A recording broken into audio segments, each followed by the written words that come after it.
नमस्कार. आज छोटासा व्हिडिओ बनवतो आहे आपण. राघव नर्मदा परिक्रमा अन्नक्षेत्र आयोजित उत्तर वाहिनी परिक्रमा जी आहे आपले 11 एप्रिल 2026 ते 15 एप्रिल 2026 या कालावधीमध्ये 5 दिवसाचा प्रवास पुणे टू पुणे असणार आहे. खरं तर हा व्हिडिओ छोटासा बनवण्याचं कारण एकच आहे की जास्तीत जास्त लोकांपर्यंत पोहोचणं गरजेचं आहे. कारण की लोक मग नंतर सांगतात की बरेच भाविक की आम्हाला माहिती नव्हतं, लवकर तारीख कळाली नाही.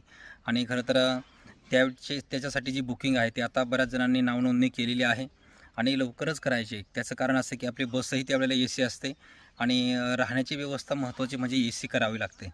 AC रूम आपण त्या ठिकाणी घेत असतो आणि ऐन वेळेला AC रूम अवेलेबल होत नाही आहे. म्हणून कृपया त्यासाठी आपल्याला लवकरात लवकर नावनोंदणी करणं अत्यंत गरजेचं असणार आहे. आता तर खरोखर आम्ही सध्या आज नर्मदा मैयाच्या किनाऱ्यावरती आहोत. आपली संपूर्ण जी परिक्रमा आहे, मोठी परिक्रमा ती आत्ता चालू आहे आणि आम्ही हनुमंतेश्वर या ठिकाणी आहोत आणि हनुमंतेश्वरावरून हा व्हिडिओ बनवला.